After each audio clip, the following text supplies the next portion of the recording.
Selamat pagi, siang, sore, ataupun malam kepada Bapak dan Ibu dan juga teman-teman sekalian. Kami akan mempresentasikan materi mengenai PSAK 221 mengenai pengaruh perubahan kurs valuta asing. Izinkan saya memperkenalkan anggota kelompok kami. Yang pertama adalah saya sendiri, Nel Feizu, lalu ada Jason Mourinho, lalu ada Yen Yen, dan juga Mahfaza Ramadhani.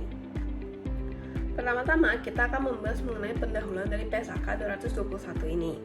Nah, PSAK 221 mengatur mengenai transaksi dan juga pelaporan dalam valuta asing. Standar ini menjelaskan bagaimana entitas mencatat transaksi dalam mata uang asing dan menyajikannya dalam laporan keuangan. Nah, ini tuh juga berlaku untuk aktivitas luar negeri dan juga transaksi lintas mata uang seperti transaksi impor, ekspor, dan investasi di luar negeri. Lalu tujuan dari PSAK 221 ini itu adalah yang pertama untuk menentukan cara memasukkan transaksi valuta asing ke laporan keuangan. Nah, ini tuh agar pencatatan konsisten dan juga dapat dibandingkan. Lalu tujuan kedua itu adalah untuk menentukan bagaimana laporan dijabarkan ke mata uang penyajian. Hal itu penting ketika perusahaan itu memiliki operasi di luar negeri. Lalu yang ketiga itu adalah fokus utama dari PSAK 221, yaitu kurs dan juga selisih kurs. Jadi kurs itu menentukan nilai, sedangkan selisih kurs ini itu mempengaruhi laba ataupun rugi dalam laporan keuangan. Lalu ruang lingkup dalam PSAK 221 ini itu adalah yang pertama transaksi dan saldo dalam valuta asing, misalnya piutang ataupun utang dalam USD dollar. Lalu yang kedua itu adalah kegiatan usaha luar negeri. Nah, ini tuh termasuk dalam anak perusahaan, cabang ataupun entitas asosiasi. Lalu yang ketiga itu adalah penjabaran laporan keuangan, laporan ke mata uang penyajian. Nah, ini tuh adalah saat laporan disajikan dalam mata uang berbeda. Lalu yang tidak termasuk dalam pembahasan PSAK 221 itu yang pertama adalah instrumen derivatif. Ini tuh diatur dalam PSAK 109. Lalu lindung nilai juga memiliki PSAK standar tersendiri. Lalu yang ketiga laporan arus kas. Ini tuh dibahas dalam PSAK 2. Selanjutnya kita akan membahas mengenai konsep utama PSAK 221. Nah, yang pertama itu adalah mata uang. Jadi mata uang sendiri itu ada 3 yang dibahas di dalam PSAK 221. Yang pertama itu adalah mata uang fungsional. Jadi mata uang fungsional itu adalah mata uang utama yang digunakan dalam kegiatan ekonomi entitas. Lalu yang kedua itu adalah mata uang penyajian. Ini itu adalah mata uang yang digunakan untuk menyajikan laporan keuangan. Lalu yang ketiga itu adalah valuta asing. Itu adalah mata uang selain mata uang fungsional. Lalu yang kedua itu adalah kurs. Jadi kurs itu juga ada 2. Yang pertama itu adalah kurs spot. Ini itu adalah kurs saat transaksi terjadi. Lalu kalau kurs penutup itu adalah kurs pada saat akhir periode pelaporan. Lalu yang ketiga itu adalah post moneter.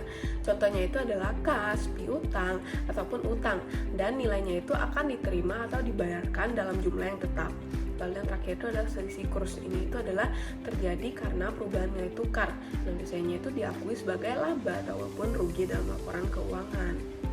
Nah, selanjutnya itu adalah investasi dan kegiatan usaha luar negeri.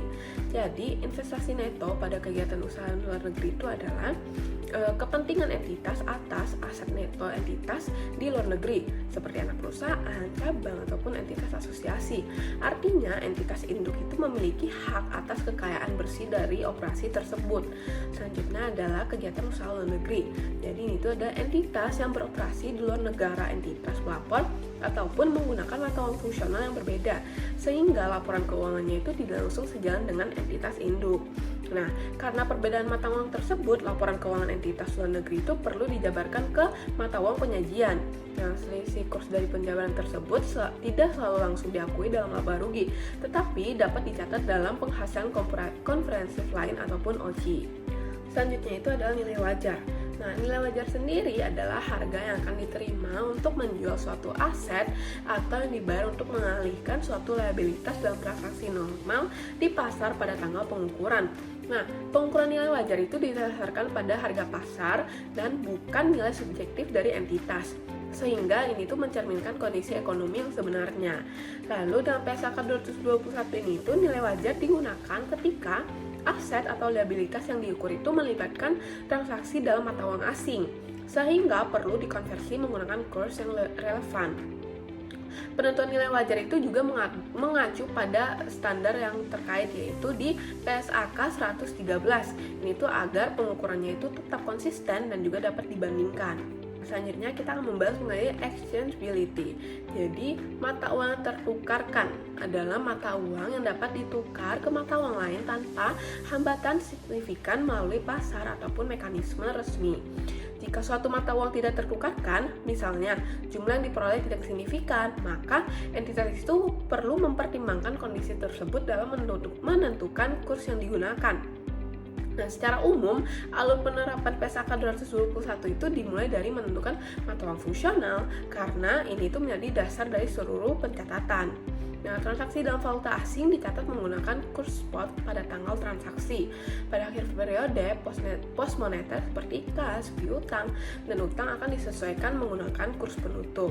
Selisih akibat perubahan kurs juga akan diakui sebagai laba atau rugi seperti yang saya sebutkan sebelumnya. Dan itu tergantung pada kondisi transaksi. Nah, sekian dari saya. Selanjutnya akan dilanjutkan oleh rekan saya. Terima kasih. Baik, saya akan lanjut ke mata uang fungsional. Lingkungan ekonomi utama di mana entitas beroperasi adalah lingkungan entitas tersebut menghasilkan dan mengeluarkan kas. Entitas mempertimbangkan faktor berikut dalam menentukan mata uang fungsionalnya. Yang pertama adalah mata uang yang paling mempengaruhi harga jual barang dan jasa, dan juga dari negara yang kekuatan persaingan dan peraturannya menentukan harga jual barang dan jasa. Lalu yang kedua, mata uang yang paling mempengaruhi biaya tenaga kerja, bahan baku, dan biaya lain. Faktor berikut juga memberikan bukti mata uang yang mana dana dari aktivitas pendanaan dihasilkan, dan juga mata uang yang mana penerimaan dari aktivitas operasi ditahan. Selanjutnya, mata uang fungsional kegiatan usaha luar negeri. Dalam menentukan mata uang fungsional kegiatan usaha luar negeri dipertimbangkan. Yang pertama, apakah aktivitas dilaksanakan sebagai perpanjangan entitas pelapor atau dengan otonomi signifikan. Yang kedua, apakah transaksi dengan entitas pelapor memiliki proporsi tinggi atau rendah. Yang ketiga, apakah arus kas mempengaruhi entitas pelapor dan tersedia untuk dikirimkan. Yang keempat, apakah arus kas cukup untuk membayar kewajiban tanpa dana dari entitas pelapor. Jika indikator bercampur, manajemen menggunakan pertimbangan dengan memprioritaskan indikator utama. Mata uang fungsional mencerminkan kondisi ekonomi yang mendasari dan tidak berubah kecuali terjadi perubahan kondisi tersebut. Jika berasal dari ekonomi hyperinflasi, laporan keuangan disajikan kembali sesuai PSAK 229.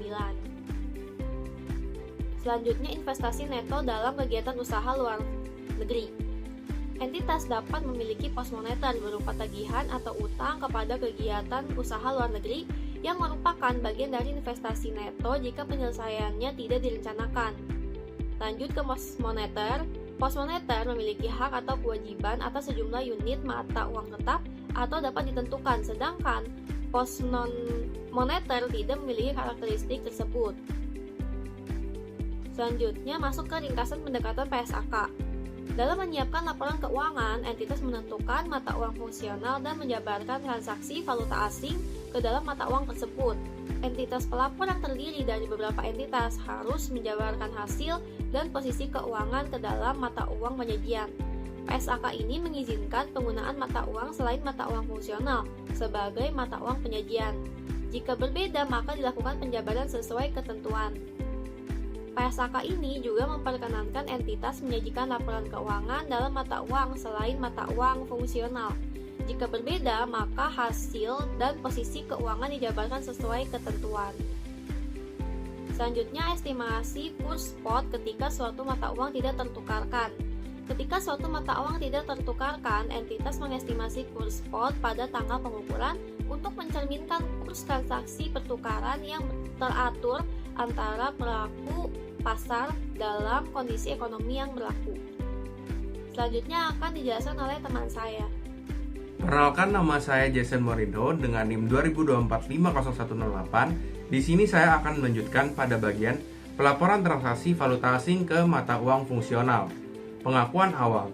Transaksi valuta asing adalah transaksi yang didenominasikan atau memerlukan penyelesaian dalam valuta asing, termasuk transaksi ketika entitas A. Membeli atau menjual barang atau jasa yang harganya didenominasikan dalam valuta asing. B. Meminjam atau meminjamkan dana ketika jumlah utang atau tagihan didenominasikan dalam valuta asing. Atau C.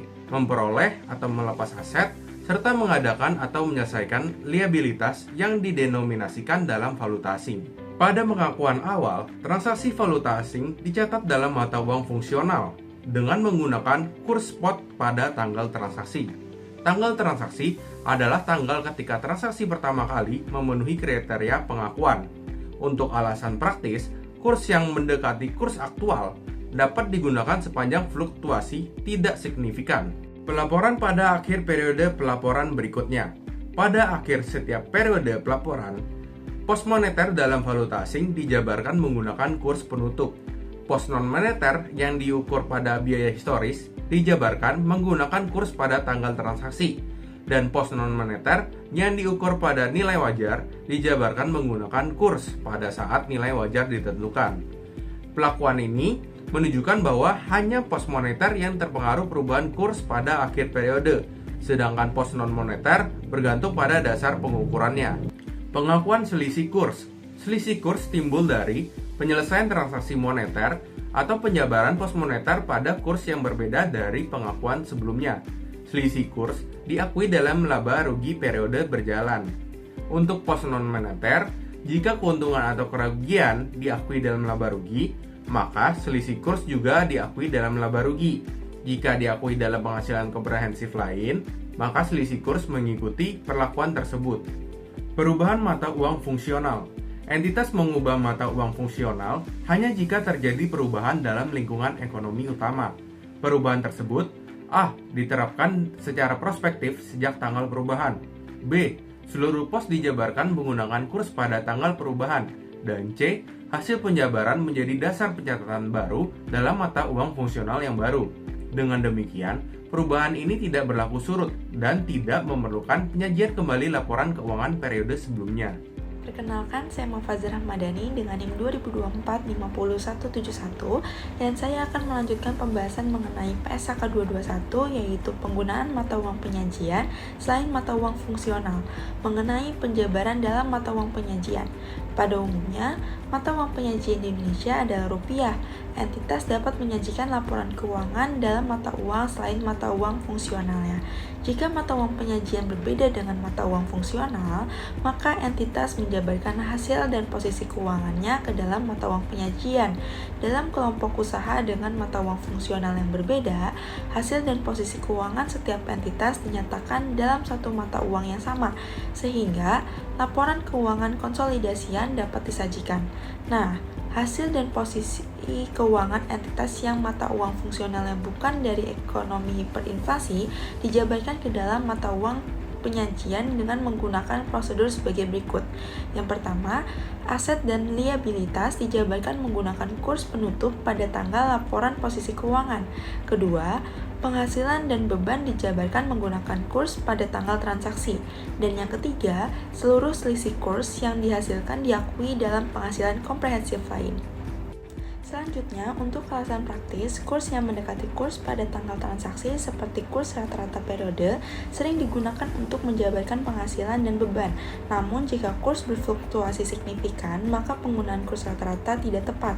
Selisih kurs yang dihasilkan berasal dari A. Penjabaran penghasilan dan beban dengan kurs pada tanggal transaksi serta aset dan liabilitas dengan kurs penutup, dan B. Penjabaran saldo awal aset neto dengan kurs penutup yang berbeda dari periode sebelumnya.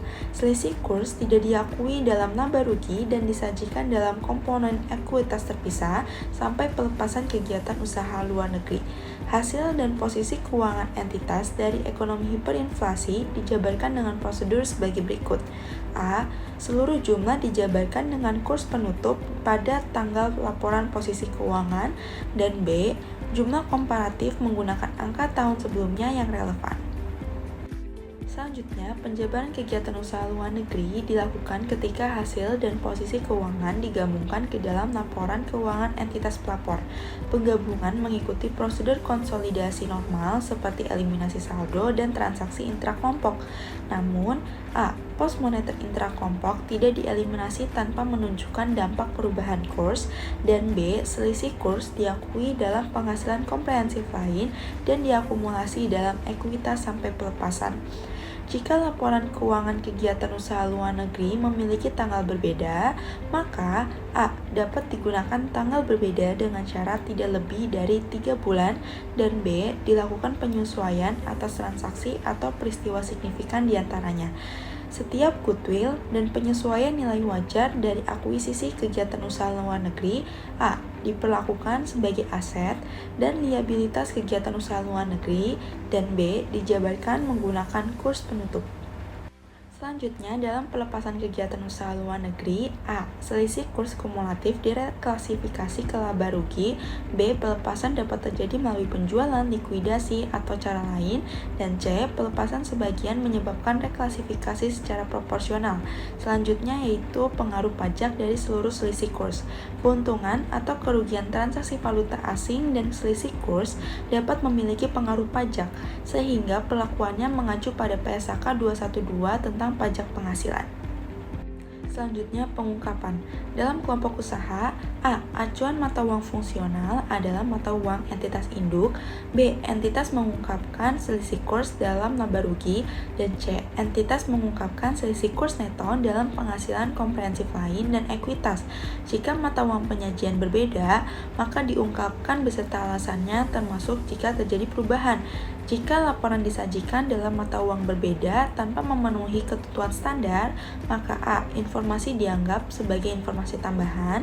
B. Entitas mengungkapkan mata uang yang digunakan, metode penjabaran, dan mata uang fungsional. Dan C. Informasi tersebut dibedakan dari laporan sesuai standar. Jika entitas mengestimasi kurs karena mata uang tidak dapat ditukarkan, maka A. Diungkapkan dampaknya terhadap kinerja, posisi keuangan, dan arus kas. B. Dijelaskan kurs dan metode yang digunakan. Dan C. Diungkapkan sifat serta risiko yang timbul. Sekian presentasi dari kami, kurang lebihnya mohon maaf. Terima kasih.